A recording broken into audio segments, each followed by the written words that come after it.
इस वीडियो में आज हम लोग देखेंगे एक नया topic new forms of publication. ठीक है। अब यहाँ तक हम लोग देख लिए कि पूरा इंडिया में प्रिंट वगैरह डेवलप हो गया, अलग अलग प्रकार के पब्लिकेशन प्रेस वगैरह डेवलप होने लगे। इसमें हम लोग देखेंगे कि अलग अलग टाइप्स के पब्लिकेशंस आने लगे। ठीक है, वो पब्लिकेशंस क्या क्या थे। शुरुआती दौर में अगर हम लोग बात करें ना, तो सिर्फ नॉवेल्स जो हैं सिर्फ यूरोप में पब्लिश हुआ करता था।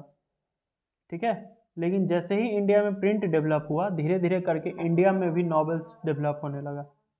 अब इंडिया में किस टाइप के नॉवेल्स आने लगे, तो ओन लिव्स, एक्सपीरियंसेस के मतलब रहन सहन पे, एक्सपीरियंसेस पे, इमोशनल रिलेशनशिप के आधार पर, ये सब टॉपिक्स पे जो है ना नॉवेल्स प्रिंट होने लगे। ठीक है। अदर न्यू लिटरेसी फॉर्म्स, कुछ और लिटरेसी फॉर्म्स आया, जैसे कि लिरिक्स वगैरह, कोई गाना का लिरिक्स वगैरह, शॉर्ट स्टोरीज वगैरह, ऐसे। ठीक है, ऐसे वो भी किस पे, कोई सोशल इश्यूज पे, पॉलिटिकल मैटर्स पे। ठीक है, ये सब चीज़ पे नया नया पब्लिकेशंस, बुक्स वगैरह प्रिंट होने लगे। ठीक है, तो अब ये सब चीज़ पे जब प्रिंट होता था ना, तो लोग एकदम शौक से उसको रीड किया करते थे। ठीक है। By the end of the 19th century, अब 19th सेंचुरी ख़त्म होते होते, with the help of paintings, धीरे धीरे पेंटिंग्स के मदद से भी, ठीक है, जो लोग पढ़े लिखे नहीं होते थे, ठीक है, वो लोग भी बुक्स वगैरह अब आसानी से पढ़ लेते थे। क्योंकि अब जो है ना बुक्स में पेंटिंग्स वगैरह भी, पिक्चर्स वगैरह भी प्रिंट होने लगे थे, जो आसान होता है थोड़ा सा कोई भी चीज़ को समझने में। ठीक है। अब एक यहाँ पे फेमस पेंटर का नाम दिया हुआ है राजा रवि वर्मा। राजा रवि वर्मा क्या करता है ना, कि कुछ विजुअल इमेजेस को मास सर्कुलेट करता है, यानी कि कुछ इमेजेस को बनाता है और उसको प्रिंट के हेल्प से पूरा सर्कुलेट कर देता है सब जगह। ठीक है। 1870 1870 आते आते कुछ कार्टून पिक्चर्स वगैरह भी, ठीक है, छपने लगे। और ये कार्टून पिक्चर्स किस रूप में छपते थे, तो कोई भी पॉलिटिकल इशू पे कमेंट जब देना रहता था तब कार्टून, ये अभी भी देखोगे न्यूज़पेपर में तो कार्टून पिक्चर्स सब दिया रहता है कोई कोई पॉलिटिकल इशूज़ पे। तो उस टाइम में भी पॉलिटिकल इशूज़ पे जो है ना कार्टून्स वगैरह छपता था। अब देखिए कि वुमेन का क्या हाल था जब प्रिंट आया तो। ठीक है, वुमेन का कैसे जीवन सुधरा। तो वुमेन का अगर हम बात करें तो liberal husbands and fathers began educating their women folk at home. जो भी लिबरल हस्बैंड होते थे या फादर्स होते थे, जब प्रिंट डेवलप हो गया, बुक्स वगैरह आने लगे, तो वो लोग भी वुमेन को ना घर पे ही पढ़ने देते थे। ठीक है, कि तुम लोग यहीं घर पे रहो और जो बुक्स प्रिंट होता है इन्हीं बुक्स के हेल्प से पढ़िए। लेकिन कंजर्वेटिव्स हिंदूज बिलीव्ड डैट, लेकिन जो ओल्ड टाइप के जो मानसिकता रखने वाले जो लोग थे, पुराने ज़माने वाले लोग, वो यही समझते थे कि अगर गर्ल्स लिटरेट हो जाएंगी, पढ़ी लिखी हो जाएंगी, तो वो जल्दी ही विडो हो जाएंगी, यानी विधवा हो जाएंगी। मुस्लिम कास्ट में भी ये चीज़ फियर था कि जो एजुकेटेड वुमेन वुमेन अगर एजुकेट हो जाएंगी तो वो करप्ट हो जाएंगी। ठीक है, यानी करप्ट मतलब कुछ गलत रास्ते पे चली जाएंगी। ठीक है। अब एक यहाँ पे फेमस लेडी का नाम दिया हुआ है राज सुंदरी देवी। राज सुंदरी देवी क्या थे, इनके बारे में देखिए। देखिए एनसीईआरटी में राज सुंदरी देवी के बारे में थोड़ा सा दिया हुआ है। राज सुंदरी देवी एक यंग मैरिड गर्ल थी, ठीक है, जो एक ऑर्थोडॉक्स हाउस होल्ड में रहती थी। ऑर्थोडॉक्स मतलब वैसे लोग जो पुराने सोचों को ज़्यादा बढ़ावा देते हैं। तो ये क्या की कि जब बुक्स वगैरह प्रिंट होने लगे तो किचन में छुपते छुपाते ये पढ़ना लिखना सीख गई। ठीक है, एकदम सीक्रेट में, किसी को नहीं पता चला इनके बारे में। और 1876 में इन्होंने एक ऑटोबायोग्राफी लिखा जिसका नाम पड़ा अमर जीवन। ठीक है, और ये था बंगाली लैंग्वेज में। तो यहाँ पे हम लोग क्या देखें, ये जो राज सुंदरी देवी थी कितना मतलब दिक्कत करके ऑर्थोडॉक्स फैमिली में रहकर खुद किचन में सीक्रेसी के साथ पूरा बुक्स वगैरह पढ़ी, पढ़ना लिखना सीखी, और इन्होंने खुद का ऑटोबायोग्राफी लिखा, वो भी बंगाली लैंग्वेज में। ठीक है, तो ये बहुत बड़ा अचीवमेंट था वुमेन्स के लिए। ठीक है, प्रिंट आने के बाद 1860 में एक और वुमेन आई, कैलाश बशिनी देवी। ठीक है, इन्होंने भी बुक्स लिखे। ठीक है, और इनके बुक में किस चीज़ को हाईलाइट किया गया, तो वुमेन के एक्सपीरियंसेस को, वुमेन अपने पूरे जीवन में क्या क्या एक्सपीरियंस करती हैं उनको कितने दिक्कत का सामना करना पड़ता है, कैसे कैद में रहना पड़ता है घर पे, ठीक है, उनको हमेशा हर चीज़ में इग्नोरेंस मिलता है, ठीक है, उनको बार बार हार्ड काम करने को, डोमेस्टिक वर्क करने को, डोमेस्टिक लेबर करने को उनको फोर्स किया जाता है, उनके साथ अनजस्ट होता है। ये सब के बारे में उन्होंने अपने बुक में हाईलाइट किया था, ठीक है। कौन?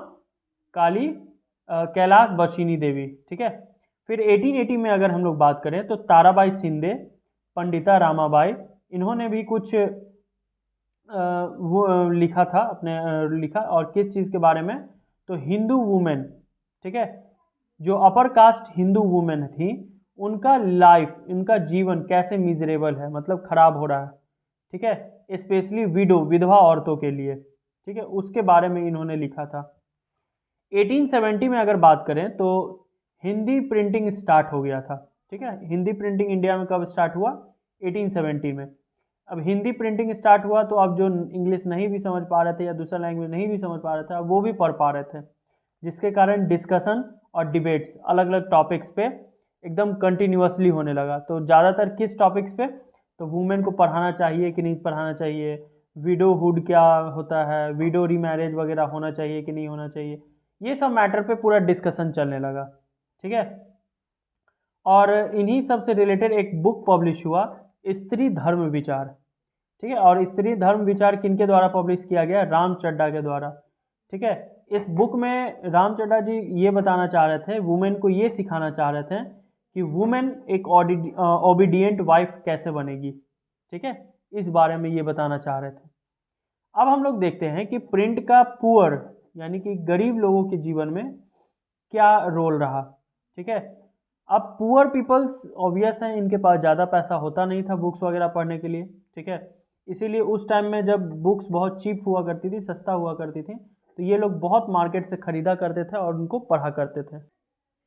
धीरे धीरे पब्लिक लाइब्रेरीज वगैरह सेटअप होने लगे, ठीक है, but at that time there were facing through a big problem, that is caste discrimination. Public libraries तो सेटअप हुआ, लेकिन वो टाइम ऐसा था ना कि उस टाइम में सबसे बड़ा प्रॉब्लम चल रहा था सोसाइटी में, वो प्रॉब्लम था कास्ट डिस्क्रिमिनेशन का, ठीक है, जिसके कारण पब्लिक लाइब्रेरीज में भी जो लोअर कास्ट के लोग थे उनको आने जाने नहीं दिया जाता था उतना।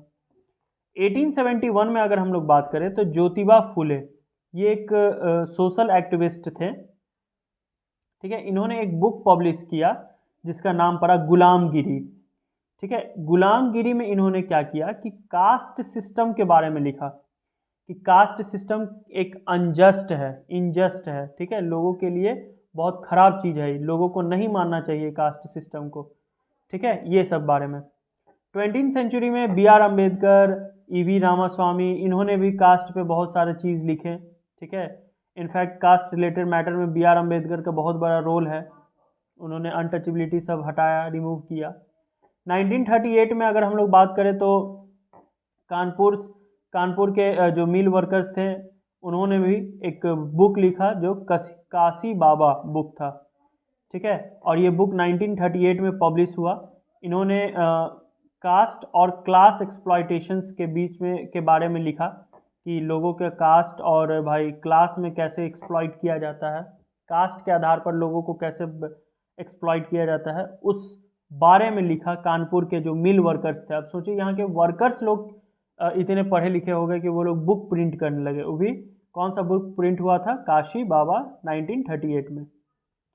1935 और 1955 का अगर हम लोग बात करें तो the poems of another Kanpur mill workers who wrote under the name of Sudarshan चक्र, और कानपुर मिल के और दूसरे वर्कर्स का कुछ पोएम भी पब्लिश हुआ, ठीक है, और उस पोएम का नाम क्या था? सुदर्शन चक्र, ठीक है। ये एक कलेक्शन था सच्ची कविताएं का, ठीक है। सिंपली बात करें तो कानपुर के जितने भी और दूसरे वर्कर्स थे उन्होंने पोएम्स, फिर कुछ कविताएं वगैरह ये सब भी अब प्रिंट करने लगे। पोएम्स में कौन सा? सुदर्शन चक्र, ठीक है।